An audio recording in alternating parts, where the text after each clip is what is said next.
Yeah, great. So you have many characters, many perspective shifts in your work, but Eleanor is your main character, right? Is Now, your favorite, right? yes and no. Okay. Yes and no. Okay, Eleanor, she is the main character, Yeah. but she's not the main character in The Trusted. The main character in The Trusted is Sam Noor. True. That's her husband, the MI6 spy come diplomat. He is really the main character, but things happen to Ellie Noor, Mm. and things happen to her as a result of her being the wife of Sam Noor. Hmm. A major character as well is, of course, Mr. Salem. Oh, it's not Mr. It's Dr. Salem Al-Duri. He's a very nasty character indeed, heading up the Al-Nadir Collective.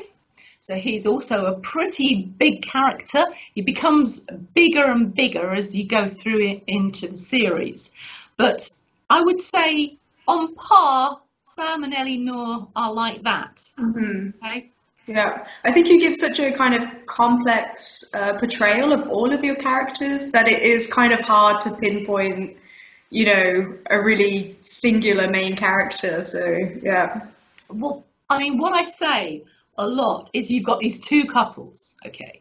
You've Mhm. got Sam and Ellie Noor, you've got Sabina San Antoni and Salam Al Duri, and they are both power couples. One's dark, one's light.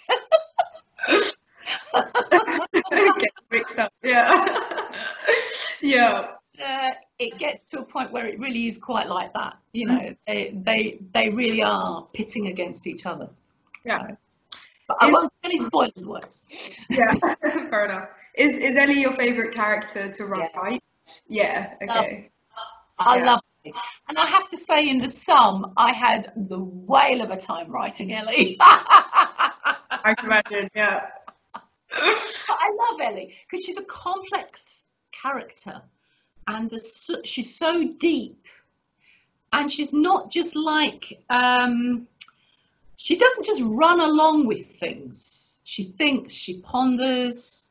There's a lot more to Ellie than meets the eye. I mean, even when you meet her in The Trusted, you think, this is this woman that has this weird thing that happens in her kitchen. That's okay, I can say that because that's been said a million times. But then you realise that there's a lot more going on inside her. A hell of a lot more. Hmm. I love Sam as well. Hmm. Some people say, oh yeah, he's just one of these tough guy agent type guys, who beats the crap out of people and that's how he gets results. He's not. He's a much deeper guy than that.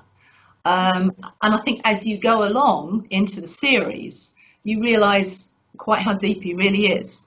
So I love writing. I love writing in Sam's mind, getting in the mind of a man, if you like, and then getting in the mind of a woman, like Ellie. Okay, so it is quite challenging, but also quite fun as well. And it's Yeah. really fun getting in the mind of Sabina and Salem. Yeah. Yeah, it'd be quite painful to write, these very extreme characters. It's quite fun. Yeah. Absolutely, absolutely. But it is pretty twisted.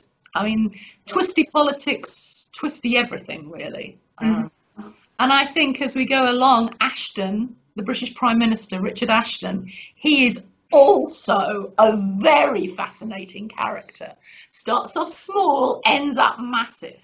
Yeah. Probably my favorite character. I'm not Yeah, gonna. you're gonna say I love him a bit too much. Yeah. you I love won't say why, but yeah. Ashton, do you, darling? Oh dear. He's just such a great character. He's so Isn't he? perfect. Absolutely. He's in Cambridge. And God knows what else besides. Yeah, he's certainly more than just that, isn't he? Yeah. Fascinating. He's a great guy. I Yeah. mean, a great character. Great. Great guy. Yeah. Yeah. Great character. Yeah. Um, your books, they're a lot about themes of connectedness and balance in the universe, big picture stuff. Where did those ideas come from? Why did you want to include those themes in the book? It's something I believe in. Hmm. It's something I believe in. From quite a young age, I've always kind of like believed this kind of flow of energies, that everything has energy.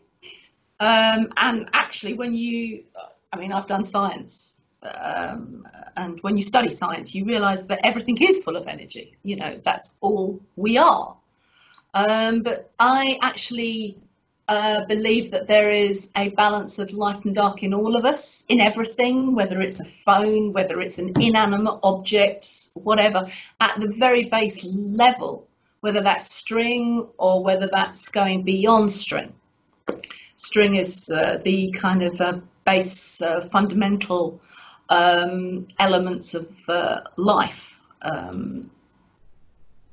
I do believe that energy, whether it's dark energy, whether it's light energy, we all need the right kind of combination to enable us to live, to enable us to have drive, to do anything.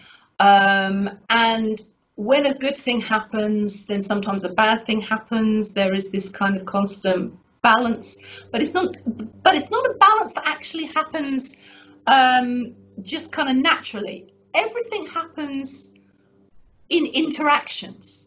So, you and I are talking right now, and there is a flow of energy going back and forth. You may meet somebody, social distancing, obviously. You may meet somebody and there's a flow of energy to them and then back again. And this is how things happen. And it has been proven that when we think, we create the energies to make the reality that is around us. And a lot of big science has gone into this.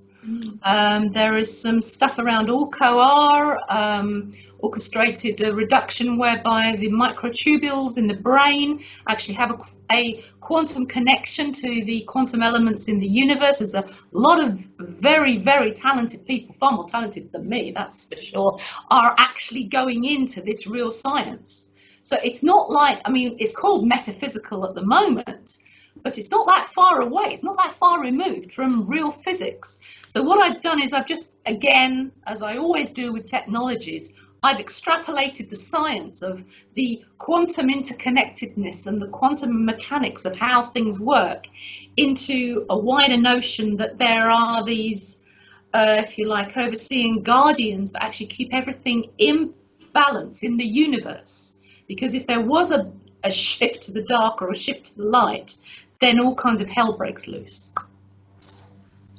Brilliant explanation. Yeah, no, wonderful. And that's exactly what I love about your writing is it's just really exciting to think about those kind of ideas and this seamless blend of spirituality and complex science, both of which you clearly have like a deep connection to. And it just works really well together.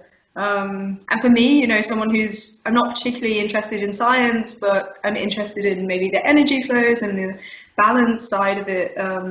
It's really cool to see both sides. Yeah, so I really enjoy that. You talked a little bit about your inclusion of, nanotechnology in the fiction and quantum physics that fits in the story. What inspired you to want to also include those very detailed elements as well? The nanotech side of it, so the nanobombs, I did a lot of research around different things that I know about, and I worked out through talking to a lot of people as well, and I do have a background in science. I've been 28 years in science, engineering and technology. I'm director of the Innovation Institute. I'm actually strategic development and ops director there. So it's not like this kind of sci-tech stuff comes fresh to me. It's almost like engraved in me, basically. But I wanted to have something that went way beyond a suicide bomber. I wanted something that was far, far, far greater than that, and that absolutely caused, devastation. And I was working around how I could actually use that. So you've got the nanobombs, and they are actually grounded in real science. This is the scary bit, the real scary bit. So I'm hoping that they stay in science fiction, please. Okay. But you've also got a lot of nanotech around things like the face-changing cream, which again, I wrote about. I did some research, but I have since found out that Cambridge University have done exactly the same thing. I wrote about it way back a year ago. I saw a paper that they wrote, I think it was August, September last year. Very, very similar kind of biomimetic type stuff, using the same kind of characteristics as how a chameleon changes its colour. And I've done exactly the same thing with the face-changing nano cream. Face-changing nano cream. And of course you've got the invisible photochromic plane, the invisible plane. You've got the stealth suits as well. Yeah. And they're all nanotech. And this is all possible because photochromics are something that a lot of people are still working on. And this whole idea about could you actually create a stealth suit whereby people can actually put it on, invisible, bang, and then go in and do whatever they need to do. This is very close, very, very close. I can't say any more than that.